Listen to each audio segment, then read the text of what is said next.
Hello and welcome to One Decision in Brief. I'm Rosanna Lockwood, joined today by my co-host Sir Richard Dearlove.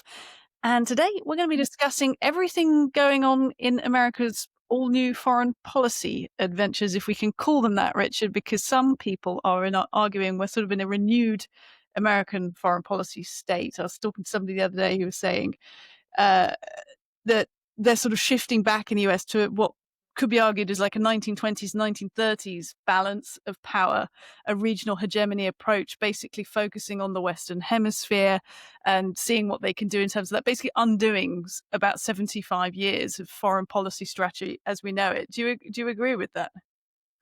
To an extent, there are obviously links that go back to the Monroe Doctrine and American isolationism. I mean, if you take the Greenland issue, we've all forgotten that it's not new and that it was very much on American foreign policy cards in the early 1950s. And there has been discussion of this issue before. And the fact that Trump's revived it has really significant antecedents. And the purchase of large unoccupied territories is a profound part of American history, given the Louisiana purchase and the purchase of Alaska. Okay, maybe now you see it in a rather different context, but there are precedents, and it's just that we're not used, or we hadn't even imagined that America could behave in this particular way. I'm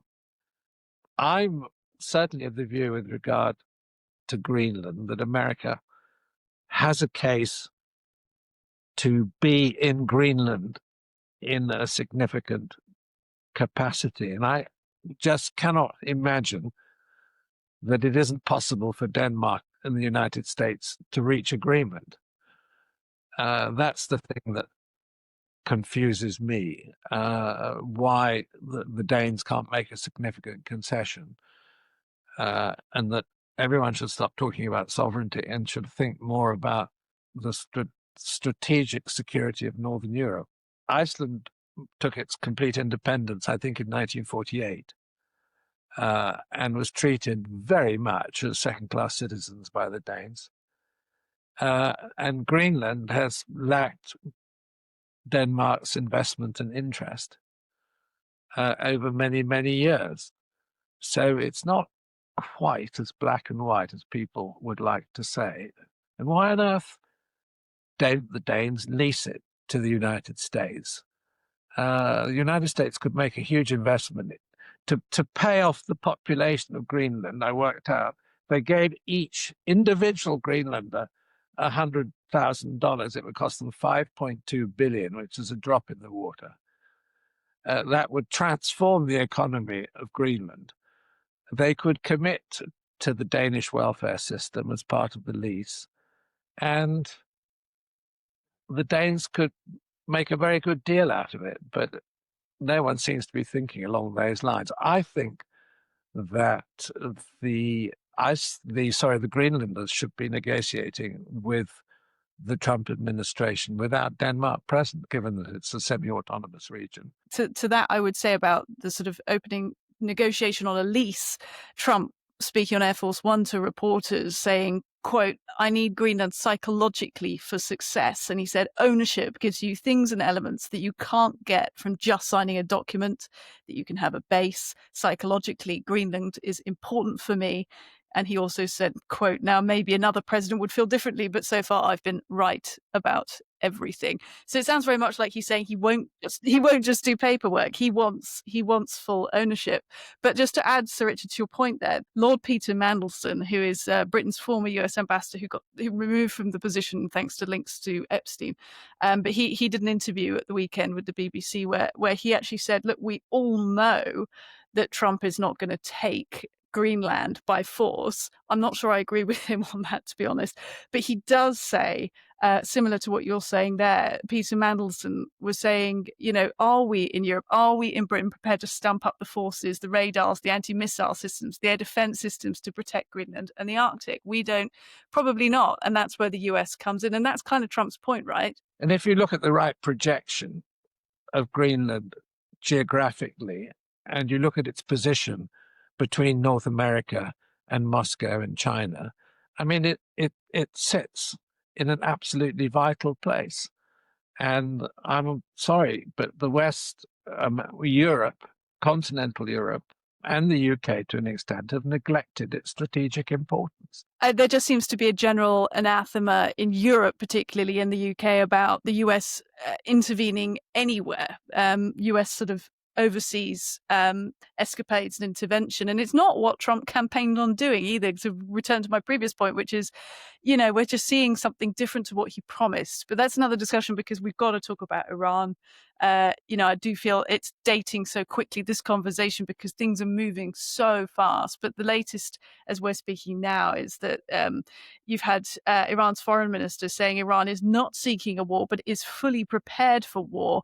But they're also open to negotiation. They're saying, whilst Trump, meanwhile, has been saying, well, we've got a range of options on the table, cyber attacks, direct strikes by the US and Israel, etc. That's the Associated Press citing sources.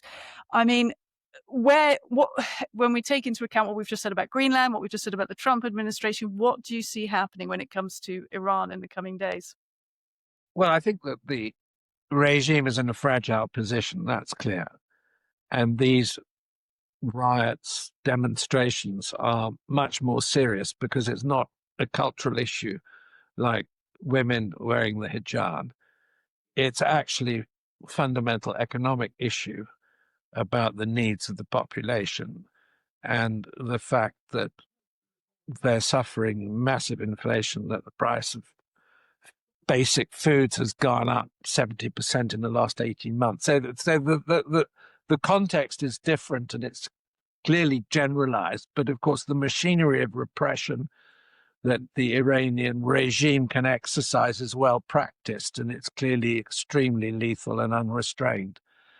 Well, the first thing about the Iranians' bravado, they're in no state to defend themselves against an aerial attack, which is what we're talking about. All of their air defenses were knocked out by the Israelis, and they haven't got much left which is effective or efficient.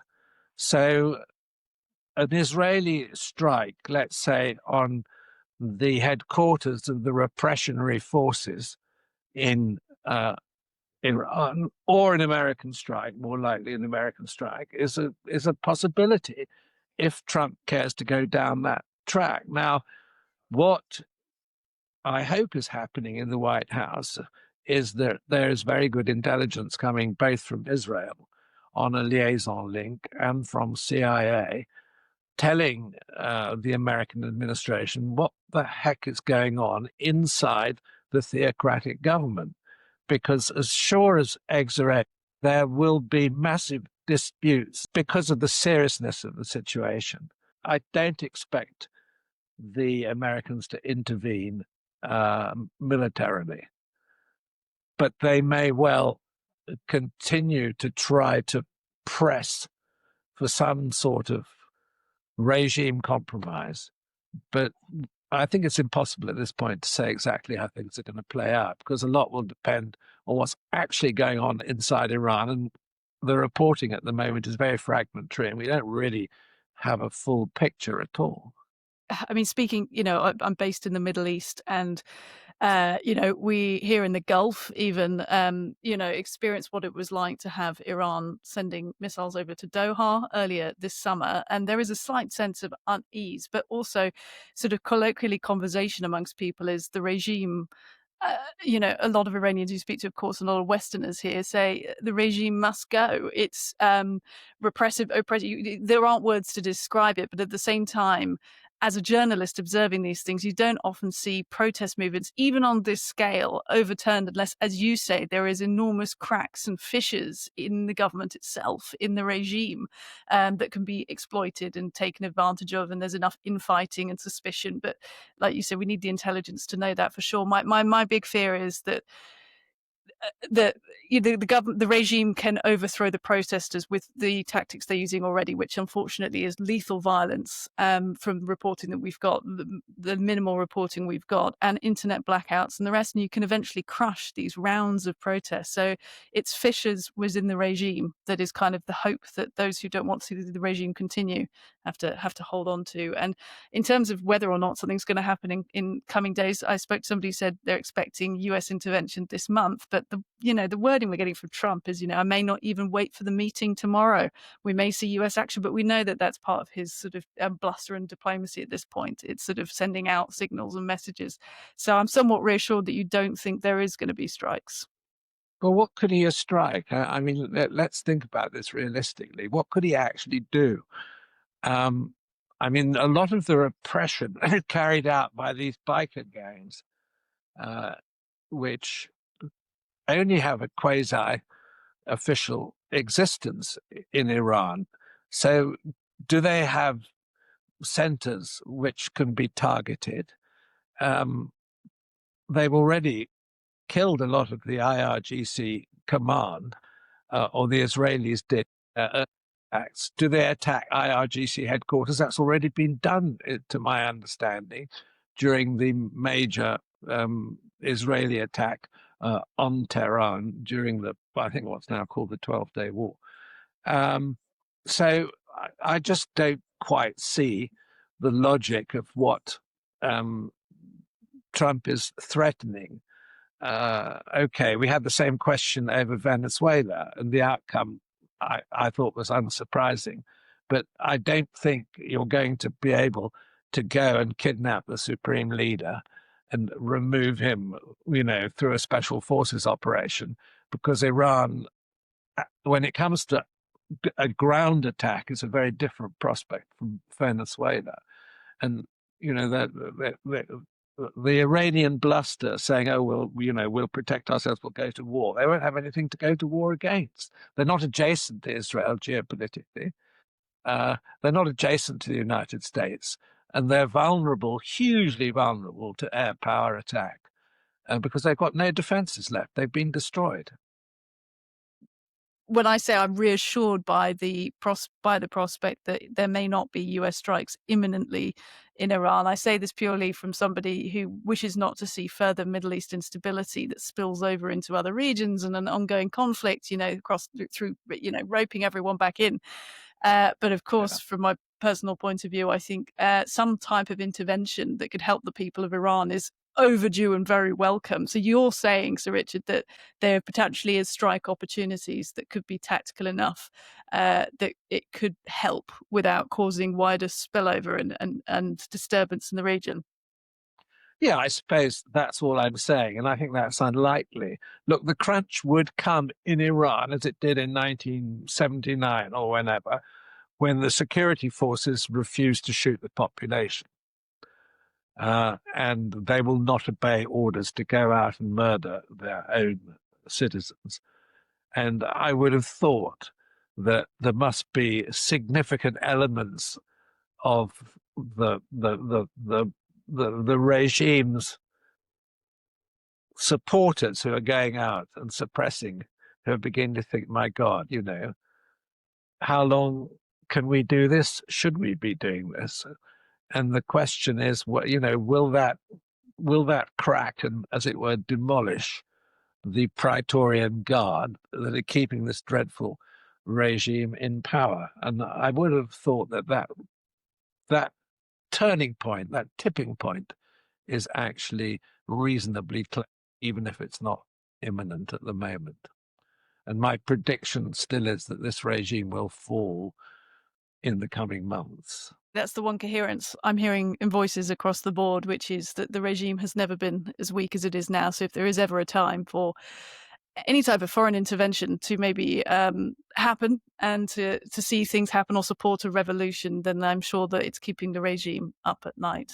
Sir Richard Dearlove, always good to speak to you. That is it for this week's One Decision in Brief. Of course, be sure to stay tuned for our regularly scheduled episode this Thursday, in which we've got an exclusive conversation with Dr. Anthony Vinci, the author of the new book, The Fourth Intelligence Revolution, the Future of Espionage and the Battle to Save America. Now, Sir Richard and I had a very interesting conversation conversation with Dr. Anthony about this.